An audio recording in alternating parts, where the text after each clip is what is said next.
Buenas tardes, estimados hermanos, gusto de saludarlos a todos. Debido a una asignación de trabajo no podré una vez más estar en vivo con ustedes, sin embargo aquí estamos siempre entregando nuestro estudio bíblico semanal.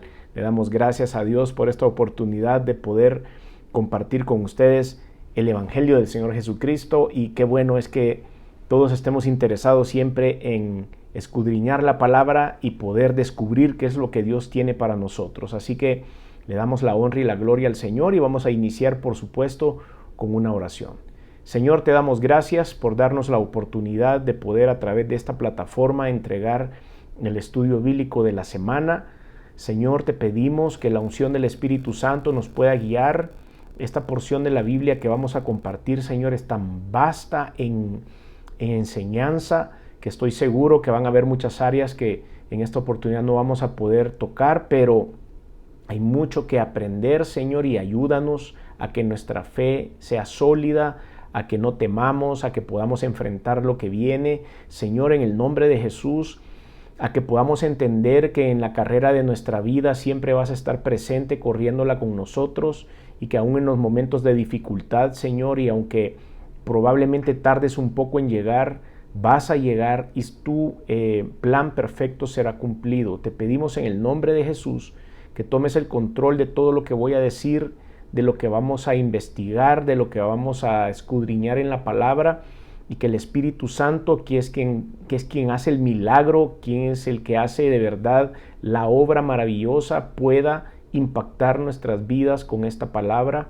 y que nos ayude, Señor, a cada uno de nosotros en donde quiera que estemos, en los lugares en donde estamos, a poder ser tocados por tu palabra y transformados en nuestro interior. Ayuda a aquel que está pasando una situación difícil, una crisis de fe, una crisis de confianza, un problema tan grande que no ha podido resolver, pero que tú vas a manifestar tu gloria. Señor, bendice a aquel que está acongojado por la pérdida física de algún ser querido o cualquier otro tipo de inconvenientes que se pasan en este mundo, que enfrentamos los seres humanos, pero que tú siempre estarás con nosotros. Te pido en el nombre de Jesús una bendición especial para todo lo que vamos a hacer y decir esta tarde. Señor, te damos gracias a ti y adelantamos que tuya es la honra, la gloria, el reconocimiento y toda la alabanza. En el nombre de Jesús, amén y amén.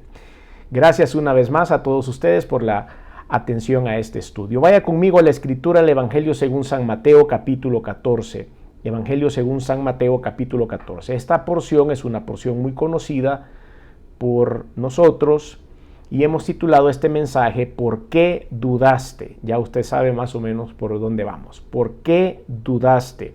Mateo 14, del 25 al 33, hace una escena bíblica poderosísima. En verdad, es algo fuera de lo normal, es maravilloso. Y el Señor le estaba enseñando a sus apóstoles a confiar y a creer, y asimismo nos enseña a ustedes y a mí en estos momentos de la vida a confiar, a creer y a entender en el Dios a quien le hemos depositado nuestra fe y nuestra confianza.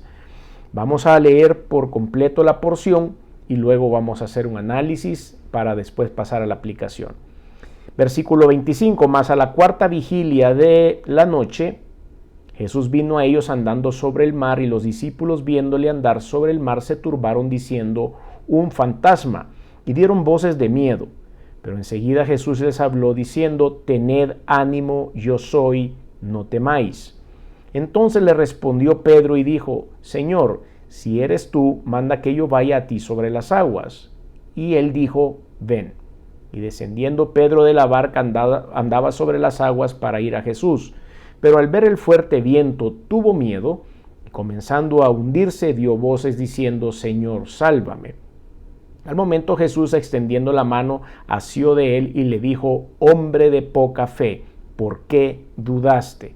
Y cuando ellos subieron en la barca se calmó el viento. Entonces los que estaban en la barca vinieron y le adoraron diciendo: verdaderamente eres el Hijo de Dios.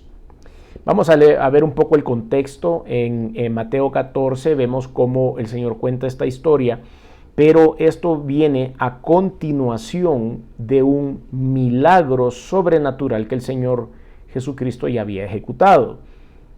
antes, y por eso dice acá, mas a la cuarta vigilia de la noche Jesús vino a ellos andando sobre el mar. Pero si nosotros empezamos a ver el relato, nos vamos a dar cuenta que el Señor les dijo, es necesario que ustedes que pasemos todos a la otra orilla del mar de Galilea, que era donde ellos estaban navegando. Estaban saliendo de la ribera sur y tenían que ir a la ribera norte. Y ahí estaban ellos en la parte sur reunidos, estaba el Señor Jesucristo predicando y se acumuló un montón de gente. En esa montón de gente que había llegado a escuchar a Jesucristo, el Señor se preocupó y dijo que estaba triste porque así iban a ir todos sin comer. Y entonces hubo un milagro de 5 panes y 2 peces. El Señor multiplicó esa provisión y le dio de comer a 5,000 personas. Eso había pasado inmediatamente antes, estaba terminando ese evento.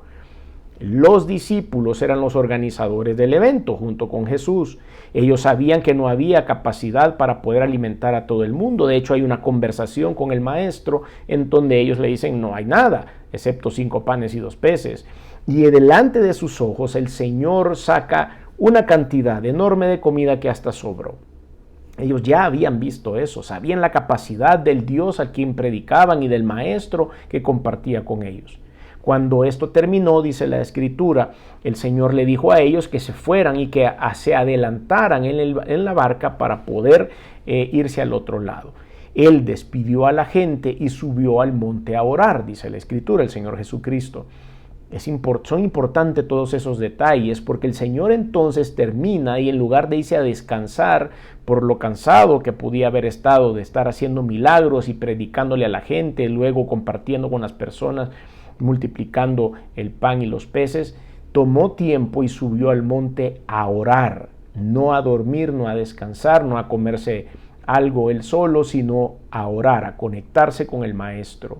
Y es necesario que siempre después, escucha esto bien, siempre después de un evento en el cual nosotros hemos predicado la palabra de Dios, hemos compartido el mensaje del evangelio, no necesariamente un evento grande, sino un evento, cuando digo evento puede ser que yo me encuentre con un amigo de la infancia y le comparta el evangelio de Jesucristo.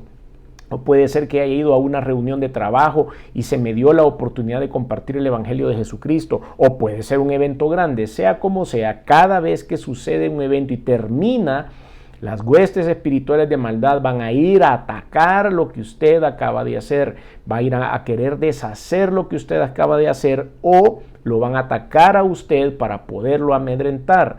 Es por eso que Jesús, aún después de los grandes eventos como este, se iba al monte a orar, porque sabía que necesitaría fortaleza para los ataques que vendrían a continuación. Es por eso, no lo olvide, cuando usted termine de predicar, vaya a orar, porque eso es lo necesario, si no ahí vendrán los ataques de Satanás más adelante y usted será una presa fácil para él, porque cuando uno termina el evento dice, bueno, gracias a Dios ya lo terminamos, todo lo que habíamos preparado funcionó, toda la alabanza estuvo bien, hicimos esto, lo otro, y ahí Satanás entonces le afecta su descanso y lo empieza a atacar. Dicho esto, vemos cómo el Señor le dijo a ellos, súbanse a la barca y empiécense a adelantar, y tal vez ellos dijeron, bueno, quizá nos va a acompañar allá, se va a ir por otra barca, va a llegar un poco después, y entonces hay que dejarlo para que él ore. Dice la Escritura que él estaba en el monte y desde ahí como que lograba verlos. Jesucristo es Dios, tiene una visión mucho más grande que la suya y la mía, y desde ahí dice que lograba verlos. Y ellos habían remado mucho tiempo, dice la Escritura, y el viento era contrario, había un viento fuerte, y ellos iban remando a mano, por supuesto, y dice que ya era la cuarta vigilia de la noche. Quiere decir que si nosotros sacamos unos cálculos, ellos habían pasado varias horas, quizá unas 6 u 8 horas remando, y solo habían navegado el aproximado de unas 3 millas, o sea, eso no era nada. Pero vemos que ya habían pasado un buen tiempo remando, estaban cansados, estaban afligidos, sabían que todavía faltaba mucho para llegar, pero la Biblia es bien detallista, ¿verdad? Entonces nos dice ya en el versículo 25 que hemos aterrizado a donde hemos tomado la escena bíblica y dice, más a la cuarta vigilia de la noche. la cuarta vigilia, en este momento estamos viendo que los hebreos tenían sus costumbres y estaban adoptando algunas costumbres romanas y griegas, porque los hebreos dividían la noche en 3 vigilias de 4 horas y los romanos y los griegos dividían la noche en 4 vigilias de 3 horas. Y aquí el Señor o la palabra de Dios dice más a la cuarta vigilia. Ya cuando vemos la cuarta vigilia sabemos que está hablando del segmento de tiempo romano. Y eso empezaba desde las 6 de la tarde hasta las 6 de la mañana. Esto quiere decir que la cuarta vigilia es la última vigilia que estamos hablando, que era más o menos entre las 4 y las 6. 4, 5 y 6 era la última vigilia. Y habían pasado toda la noche remando estos pobres hombres. Y el Señor había pasado orando. ¿Verdad? ¿Qué diferencia? Ahí podemos ver la primera aplicación en nuestra vida, y es porque nosotros pasamos nuestra vida remándola, remamos la vida. Nos vamos por la fuerza personal, nos vamos para tratar de seguir un sueño, una orden o algo, y realmente empezamos a tratar de hacerlo con nuestras propias fuerzas. Y es ahí cuando nos cansamos, nos fatigamos, nos afligimos, vemos que no avanza nuestra vida y llega la cuarta vigilia de la vida y nosotros seguimos peleando en los afanes de la vida y en lo que el Señor está orando. En esos momentos entonces el Señor vino a ellos andando sobre el mar. Ellos quizá se habían dicho, bueno, va a tomar otra barca y va a llegar unas 6 u 8 horas más tarde después de nosotros, o a irse tal vez caminando, que va a tomar 2 o 3 semanas en llegar a la otra ribera. No sabían cómo el Señor lo iba a hacer, pero creo que por ninguna de sus mentes alguna vez pasó el hecho de haberle visto caminar sobre el mar. Ese era un milagro maravilloso y sobrenatural del Señor, que él iba caminando sobre el mar. Entonces lo vieron de lejos y vieron que venía una imagen. Ellos en ese momento, por supuesto, en su mente humana no entendían que era el maestro. Y los discípulos, viéndole andar sobre el mar, se turbaron. La palabra turbar significa que entraron como en un shock. Estaban ellos realmente preocupados de lo que estaba pasando. Y ellos dijeron en ese momento que era un fantasma. El cerebro humano a veces cuesta que comprenda las maravillas y los milagros, porque son cosas sobrenaturales, es decir, fuera de la naturaleza, y el cerebro a veces no puede procesar ese tipo de cosas y hace comparaciones a lo conocido. Y ellos en ese momento gritaron, es un fantasma. Esta palabra significa un espíritu o algo diferente a lo cual ellos ya habían podido ver. Entonces inmediatamente el cerebro quiere hacer una comparación de algo conocido para darle una descripción de lo que el cerebro está captando en ese momento. Y veía a un hombre caminando sobre el agua, lo identificaron como un fantasma. Y después de eso dice, dieron voces de miedo. Dieron voces, es una manera muy elegante de poder decir el griterío que se estaba oyendo en esa barca. Si ustedes se pueden imaginar, ahí se le había salido la caja de lustre, como dicen en algunos países en Latinoamérica. Ahí se le salió todo tipo de exclamaciones a estos hombres. Debieron haber sido hombres muy santos, como para no decir una palabra fuera de lugar cuando está su susto puesto al máximo. Y dice que dieron voces de miedo en ese momento cuando gritaron un fantasma. Y vemos el desorden que pudo haber en ese momento. Recuerde que era la cuarta vigilia. Era quizá los momentos en los cuales se duerme más profundo.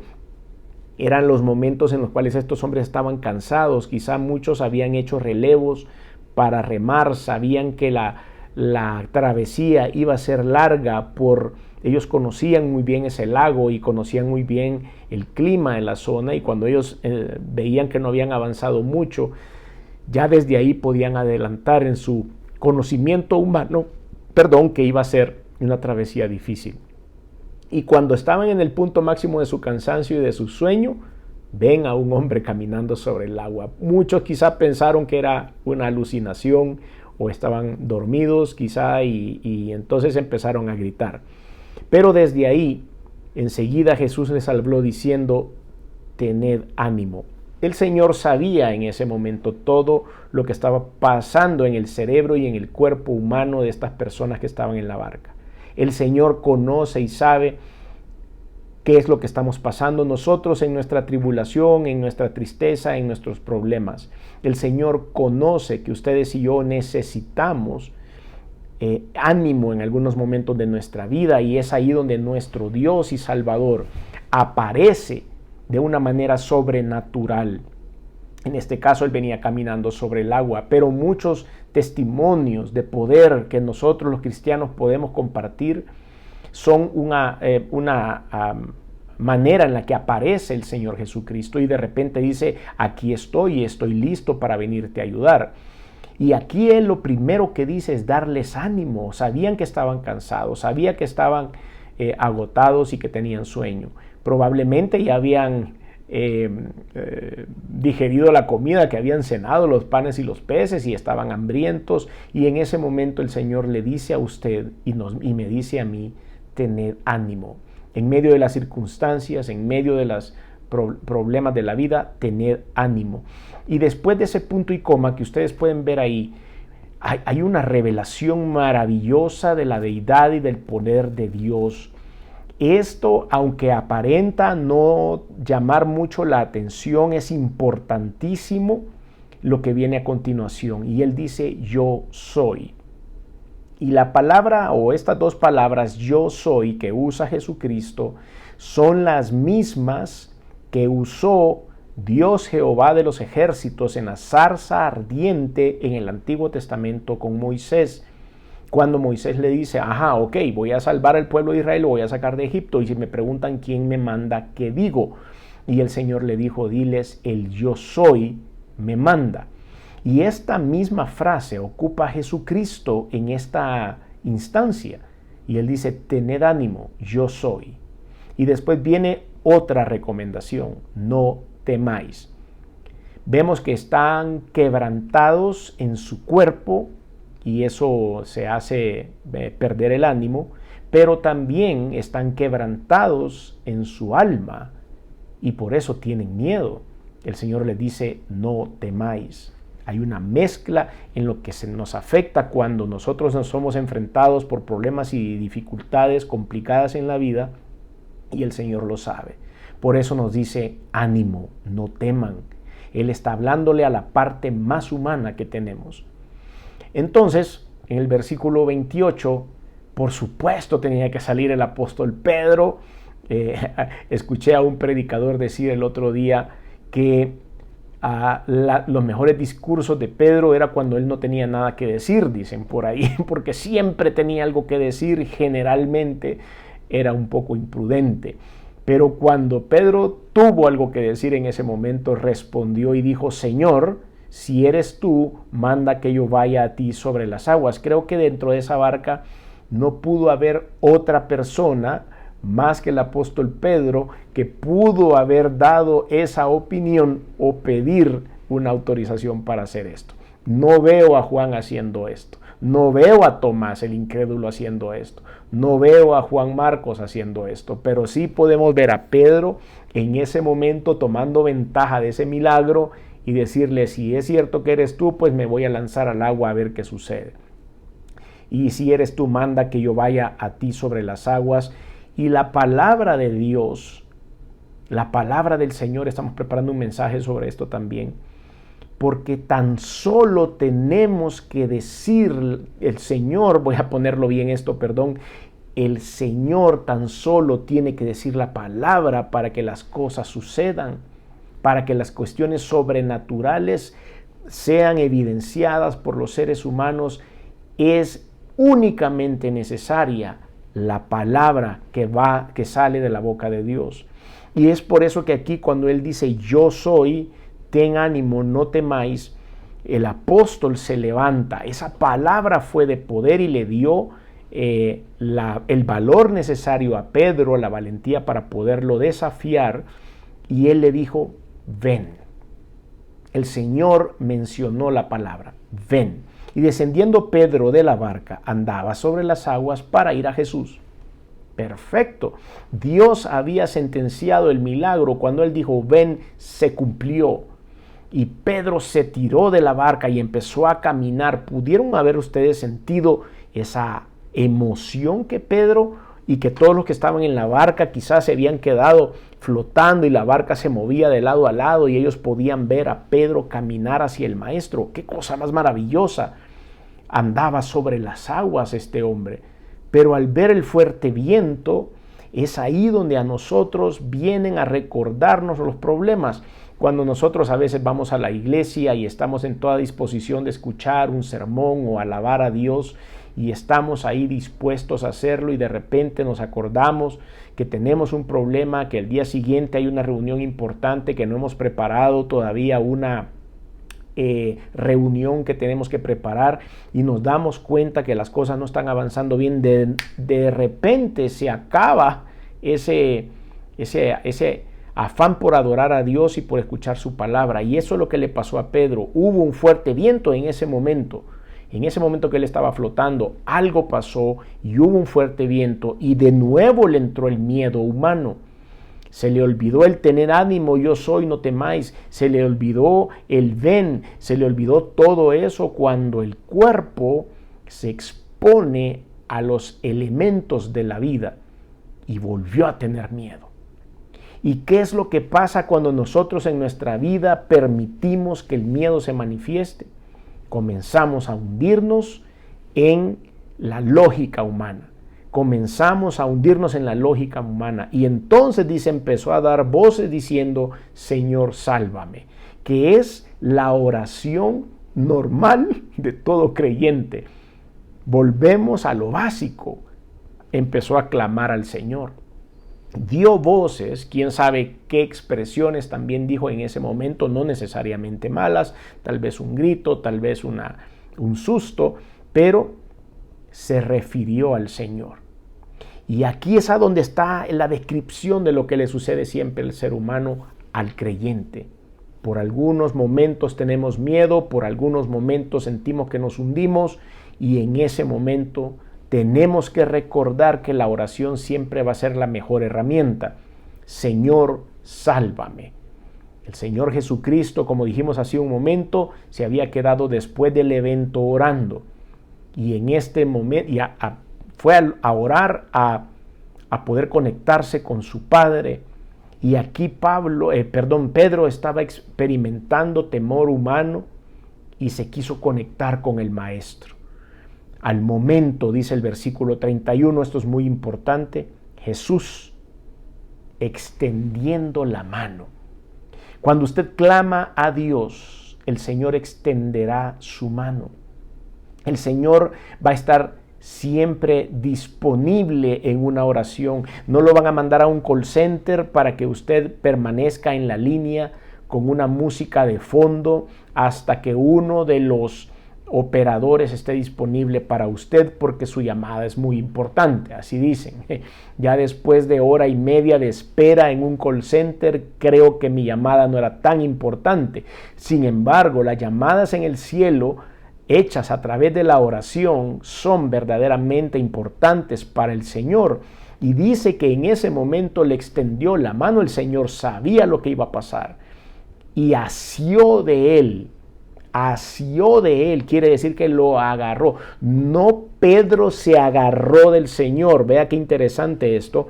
El apóstol Pedro no fue el que se agarró de Dios, sino Dios Jesús agarró a Pedro, lo asió. ¿Cuántas veces el Señor nos ha agarrado a nosotros para que no caigamos? ¿Cuántas veces el Señor nos ha rescatado para que no nos hundamos?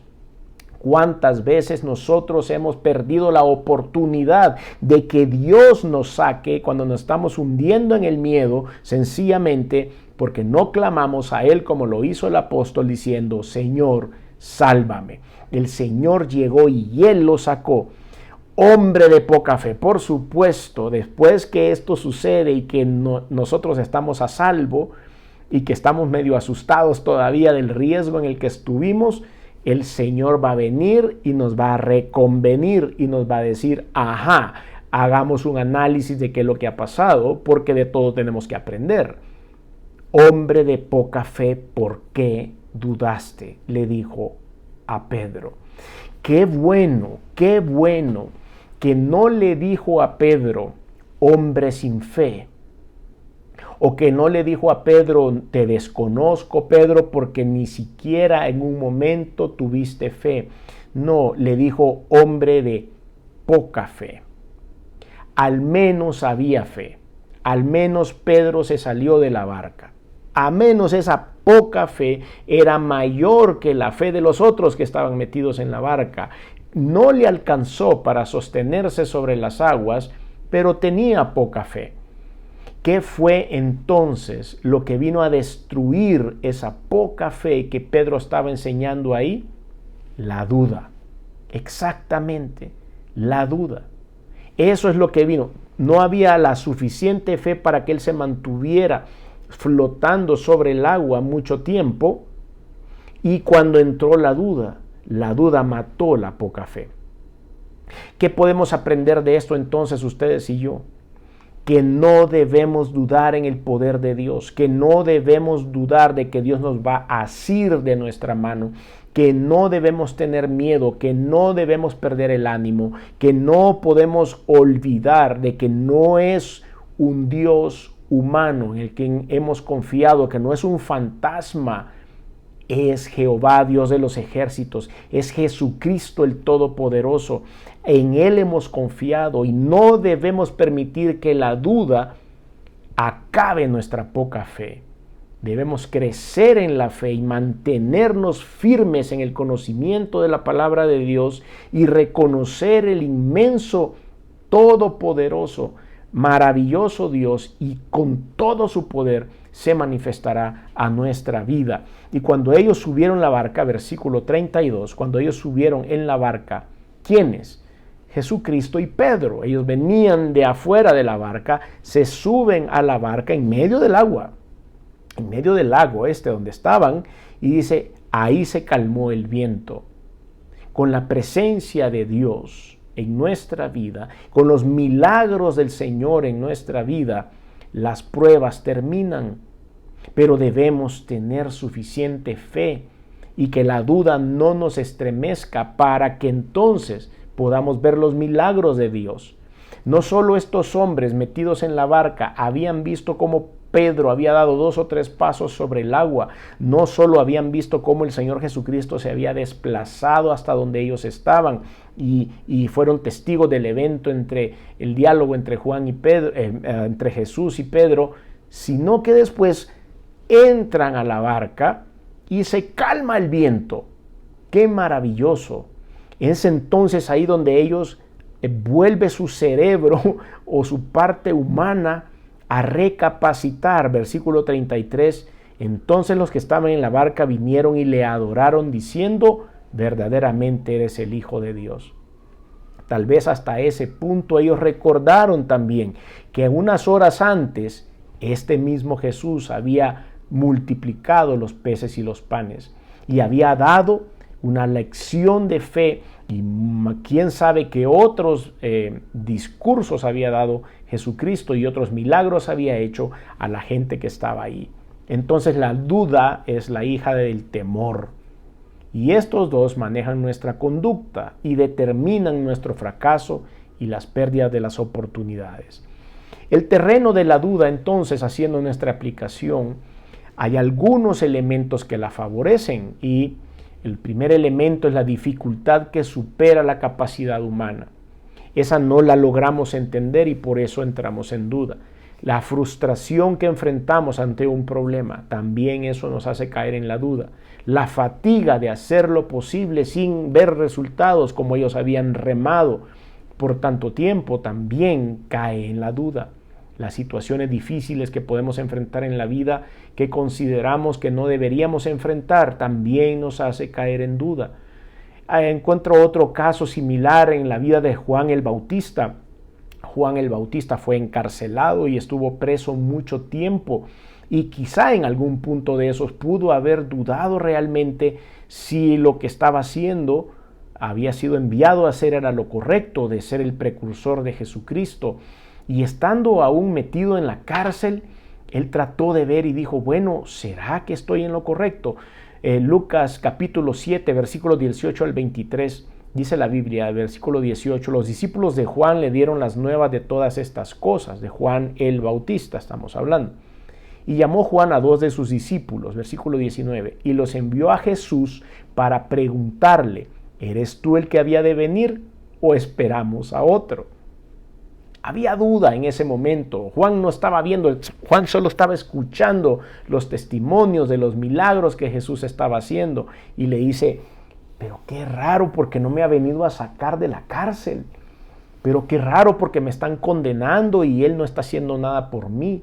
Pero qué raro porque está haciendo un montón de milagros y nunca ha venido a decirme, mira, yo voy a empezar ya a trabajar. Nada, esto le hizo dudar a Juan quizá en algún momento dado. Y le mandó a preguntar, versículo 20, cuando pues los hombres vinieron a él, dijeron, Juan el Bautista nos ha enviado a ti para preguntarte, ¿eres tú el que había de venir o esperamos a otro? En esa misma hora no les contestó Jesús. Vean lo que pasa aquí. No les dice, sí, yo soy, miren, aquí están mis credenciales, aquí está mi DUI, o aquí está mi cédula, mire, aquí, este soy yo. No les dice nada. En esa misma hora, dice, sanó a muchos de enfermedades y plagas, y de espíritus malos, y a muchos ciegos les dio vista. Y después que había pasado todo eso delante de ellos, versículo 22, respondiendo Jesús les dijo, id, haced saber a Juan lo que has visto y oído. Los ciegos ven, los cojos andan, los leprosos son limpiados, los sordos oyen, los muertos son resucitados y a los pobres es anunciado el evangelio. Y bienaventurado es aquel que no haya tropiezo en mí. Gloria a Dios. Él no dijo, sí, aquí está mi credencial, aquí está mi cédula, aquí está mi DUI, mi DNI, o como se llame el documento de identidad en el país donde usted vive. Él demostró quién era. Él demostró su poder, y para que no le quede duda a los que Juan había enviado ni a Juan, ellos deben haber llegado encendidos contándole a Juan y diciéndole, no nos cabe duda, Él es el Dios Todopoderoso. Y esa es una evidencia que mata la incredulidad y la duda. Manda a preguntar a Jesús y Jesús le contesta con unos milagros. La experiencia de un aparente abandono de parte del Señor Jesús a Juan hizo que no se diera cuenta de quién estaba haciendo los milagros de los que él ya había oído, sino que le fue necesario enviar a sus discípulos, Juan a sus discípulos, a preguntarle a Jesús. Esta duda tiene efectos, porque esto nos hace perder la atención y no entender el porqué del sufrimiento, no entender el porqué de no estamos siendo rescatados, no entender el propósito de Dios en nuestra vida. Eso es hecho a través de la duda, a través del temor. Entonces, tenemos algunas preguntas que pudiésemos hacernos, ¿verdad? Y estas son, ¿se ha preguntado alguna vez por qué siendo un cristiano Dios no me responde en mi necesidad de una manera rápida y eficiente? Habiendo conocido la palabra de Dios y ser respaldado por Dios en lo que hacemos, ¿se ha sentido abandonado alguna vez por Dios y no sabe por qué no tiene respuesta? Son cosas que todos los cristianos enfrentamos en algún lugar de nuestra vida, en algún punto de nuestra vida, pero tenemos que ser conscientes que es Dios Todopoderoso, que Él asirá nuestra mano en los momentos en los cuales nosotros vamos a estar más irrazonables. Quiere decir que nuestra poca fe será afectada por el miedo. Lo irrazonable de la duda de los discípulos por haber sido enseñados y testigos de quién era Jesucristo. Ellos estaban enfrente, habían visto un gran milagro en medio del hambre de la gente. Experiencias milagrosas que a veces no consideramos para creer en Jesús. Pedro vio la multiplicación de los panes y no puso cuidado en los milagros pasados. Salmos 103, versículo 2 dice, bendice alma mía a Jehová y no olvides ninguno de sus beneficios. Nunca tenemos que olvidar de los milagros que Dios ya hizo en nuestra vida, iniciando por el milagro del perdón de pecados y el milagro de la vida eterna. Pedro reconoció a Jesús y él se dio cuenta que no era un fantasma, sino realmente era el maestro. Pedro caminó sobre las aguas y eso lo analizamos en su momento. La puerta entonces al matar la fe es la duda o la incredulidad. Vemos que la comparación entre entre mi persona y Pedro era similar. Es lo que sucede a diario con nosotros. Pero el resultado en este análisis es que a veces hay miedo y el miedo me causa una pérdida de fe. Hay un hundimiento, hay angustia, hay temor, hay temor a morir también. Primera de Juan 4:18 dice, en el amor no hay temor, sino que el perfecto amor echa fuera el temor, porque el temor lleva en sí castigo, de donde el que teme no ha sido perfeccionado en el amor. Y cuando Pedro se estaba hundiendo, él no estaba preocupado porque se iba a mojar su ropa, probablemente ya estaban mojados de tanto ir remando. No estaba preocupado que se le iban a perder sus sandalias, probablemente estaba preocupado por su vida. Y de haber dicho, me hundo, me voy a morir. Pero esa angustia debe quitarse cuando nosotros entendemos el amor de Dios, porque en el amor no hay temor. El perfecto amor echa fuera el temor. Y cuando nosotros entendemos ser amados por el perfecto, por el todopoderoso, eso nos quitará el temor. Hay algunos obstáculos que nos hacen perder las experiencias milagrosas con Jesús, por supuesto. Primero es no tomarlo en cuenta, querer hacer nuestra vida sin considerar a Dios. Hebreos capítulo 12, versículos del 3 al 4 dice, considerar a aquel que sufrió tal contradicción de pecadores contra sí mismo, para que vuestro ánimo no se canse hasta desmayar, porque aún no habéis resistido hasta la sangre combatiendo contra el pecado. Entonces tenemos que considerar siempre y poner atención. No tomar en cuenta a Jesús va a incrementar nuestra incredulidad, nuestra duda, y vamos a perder lo poco de fe que podemos tener.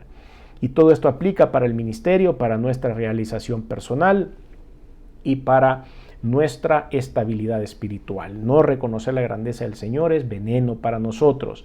Nos convertimos en creyentes que siempre estamos en un estado de emergencia. Sálvanos, sálvanos, sálvanos.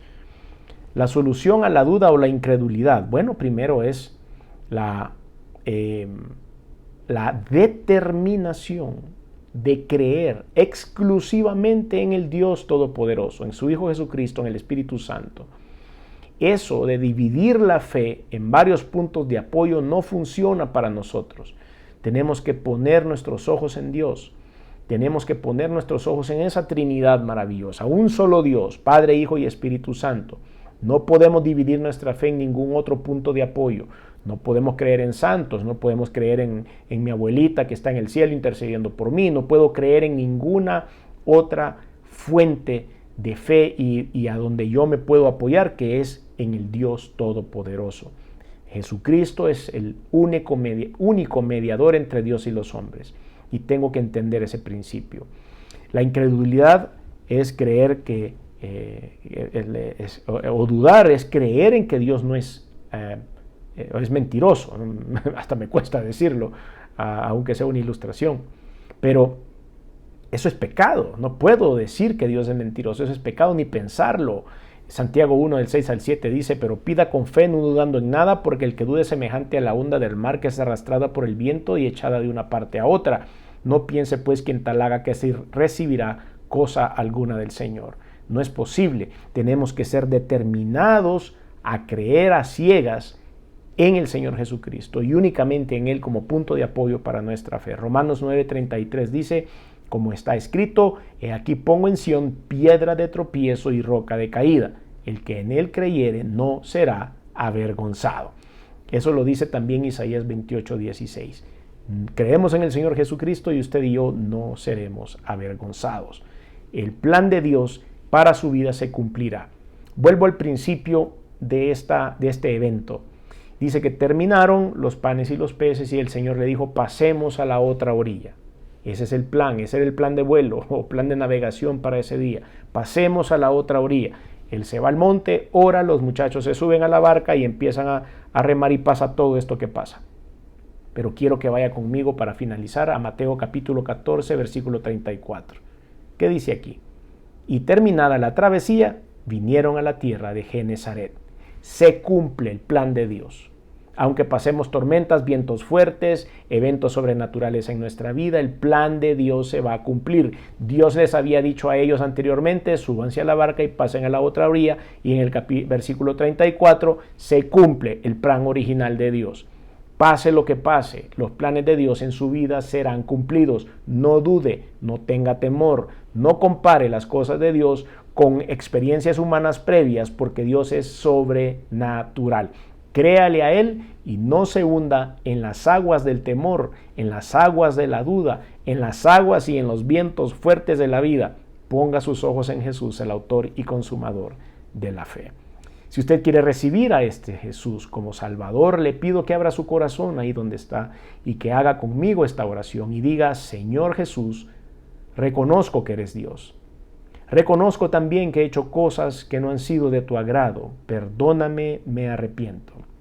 Reconozco que viniste al mundo hecho hombre, que te colgaron en una cruz y la sangre que has derramado ha servido para limpiar mis pecados. Reconozco que resucitaste al tercer día y estás sentado a la diestra de Dios. Por lo tanto, abro mi corazón y te recibo en él como mi único y suficiente Señor y Salvador. Te doy gracias por esta oportunidad de ser perdonado, ser redimido y que me des la oportunidad de la vida eterna. En el nombre de Jesús. Amén. Si usted hizo esta oración, estoy muy contento. Busque una iglesia bíblica, una iglesia que predique el Evangelio de Jesucristo y siga creyendo en el conocimiento de Dios.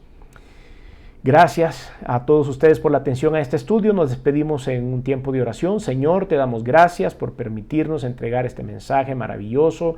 Estoy seguro que muchas cosas pudieron haber sido dichas de esta porción que hoy leímos.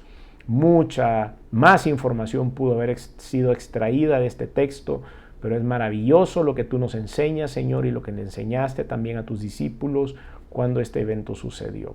Te damos honra, gloria y alabanza solo a ti. Te pedimos, Señor, que puedas tomar el control absoluto de nuestras vidas, de nuestros desafíos, de nuestros vientos fuertes, de nuestras tempestades, de nuestra poca fe, de nuestra duda, de nuestro temor y de nuestras estrategias humanas. Ayúdanos, Señor, a poder confiar cada día más. Enséñanos a creer, enséñanos a tener fe. Manifiéstate a nuestras vidas con esos eventos sobrenaturales que solo tú puedes hacer. He aquí nuestra mano, Señor, como dice la Escritura, se asió de Pedro, así mismo hazlo con nosotros y nuestra mano, Señor. Estamos aquí para servirte y adorarte. Tuya sea la honra y la gloria por siempre, en el nombre de Jesús. Amén y amén. Gracias a cada uno de ustedes por su atención a este estudio. Si Dios lo permite, nos vemos la próxima semana. Bendiciones.